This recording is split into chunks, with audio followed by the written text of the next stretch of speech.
लक्ष्य कोई बड़ा नहीं, लक्ष्य कोई बड़ा नहीं, जीता वही जो डरा नहीं, हारा वही जो लड़ा नहीं।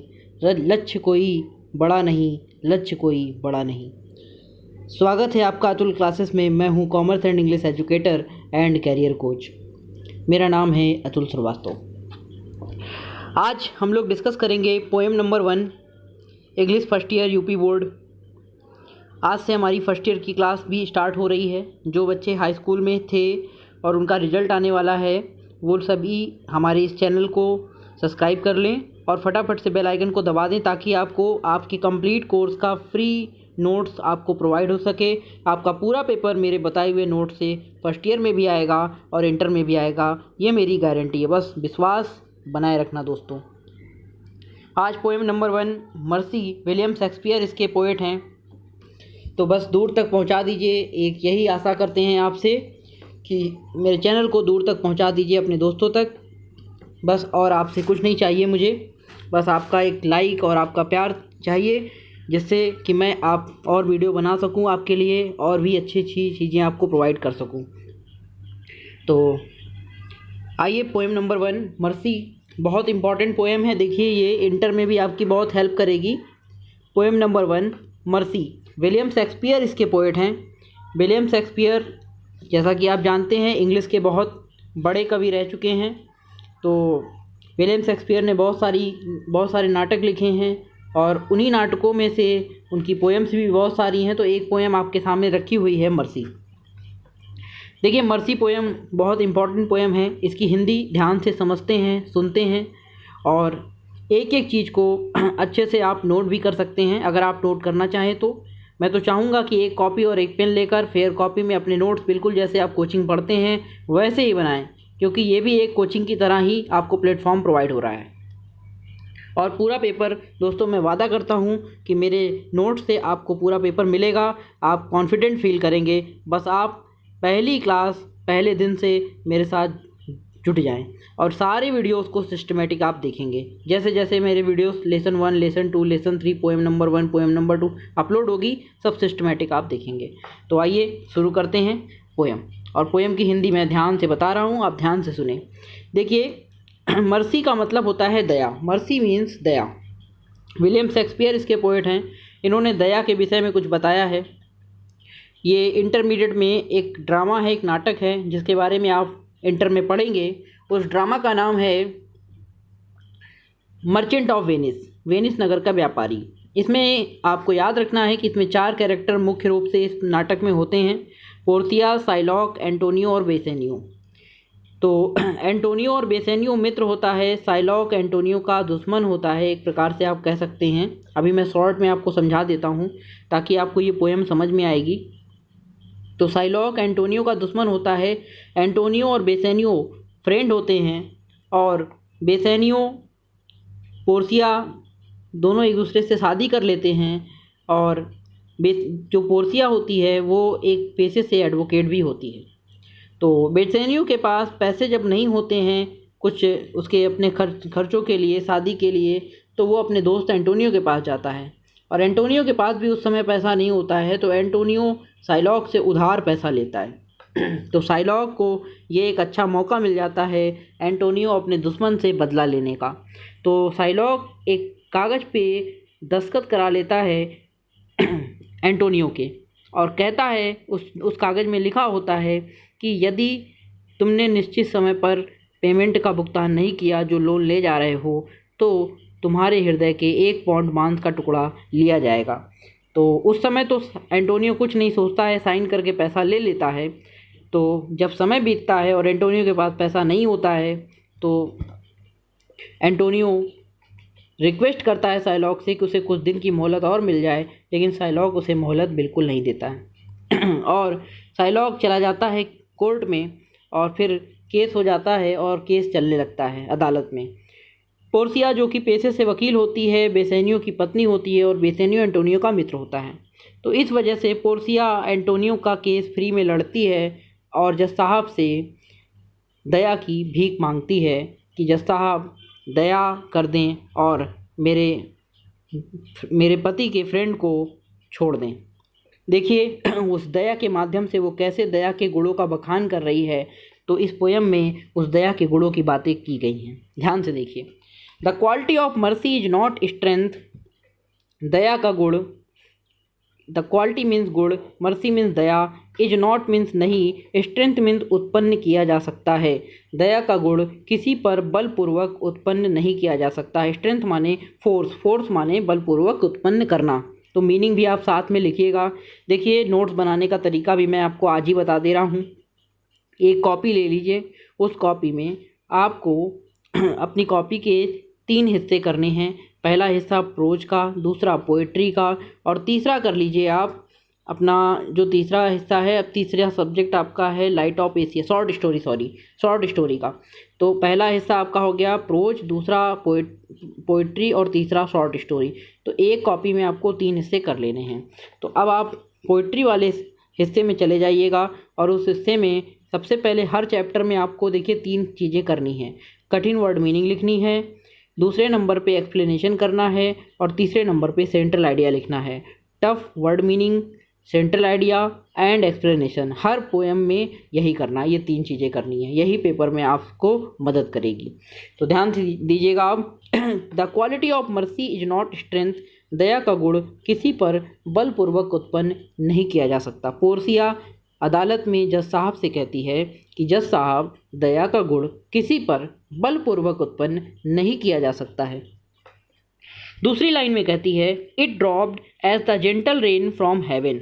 इट मीन्स यह, ड्रॉप मीन्स गिरती है, एज माने जैसे, जेंटल रेन फ्रॉम हेवन जैसे आकाश से वर्षा धरती पर अपने आप गिरती है, उसी प्रकार दया मनुष्य के हृदय से अपने आप निकलती है।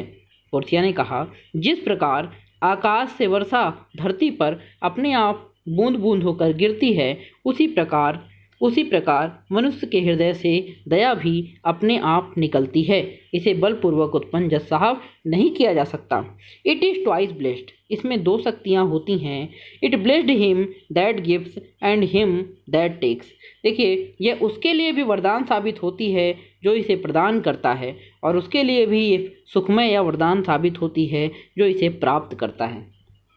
जैसे कि अगर कोई रोड में गिर गया, किसी का एक्सीडेंट हो गया, तो अगर आपने उसकी जान बचा दी तो वो आपको सच्चे दिल से आशीर्वाद देगा और आपको दुआ देगा। तो आपके लिए भी वरदान साबित हो गई। आपने दया किया उस पर तो आपके लिए वरदान साबित हो गई, और उसकी जान बच गई तो उसके लिए भी वरदान साबित हो गई। इसीलिए पोर्सिया ने कहा कि दया का गुण तो ऐसा गुण है जो प्रदान करता है या जो देता है उसके लिए भी वरदान साबित होती है, और जो इसे प्राप्त करता है उसके लिए भी वरदान साबित होती है।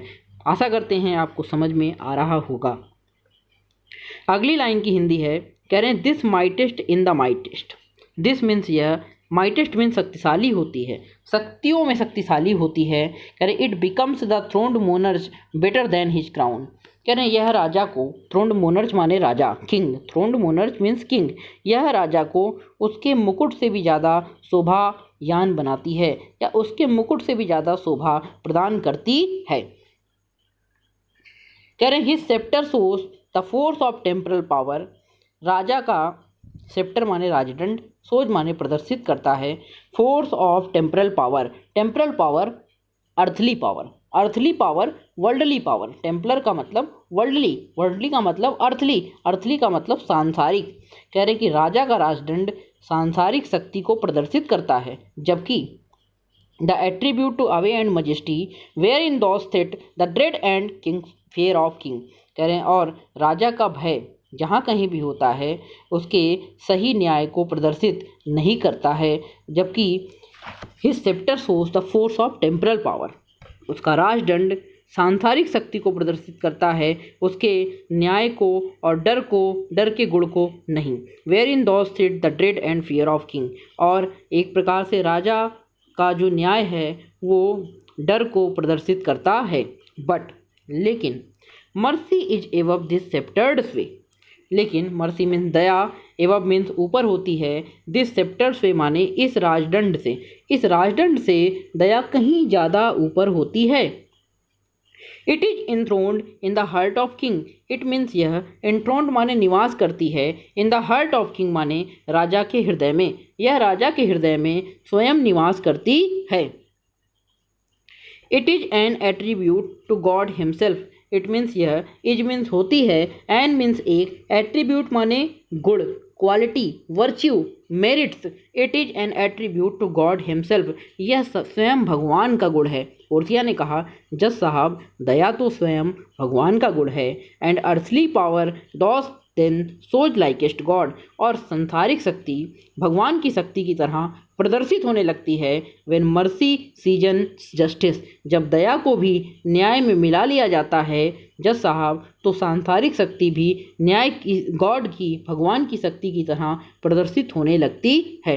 इस तरह से पोर्सिया ने अपनी स्पीच दया के ऊपर दी है इस पोएम के माध्यम से, और जज साहब को कन्विंस करने की कोशिश कर रही है ताकि वो दया करके एंटोनियो को छोड़ दें, क्योंकि वैसे भी एंटोनियो ने कागज़ पे साइन किया था और उस शर्तों के अनुसार एंटोनियो को तो अपने मांस का टुकड़ा देना ही देना था।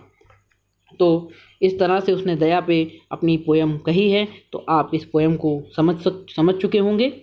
आइए अब इसको एक्सप्लेनेशन देखिए। फर्स्ट ईयर में जब आप आते हैं तो आपको एक्सप्लेनेशन करना होता है।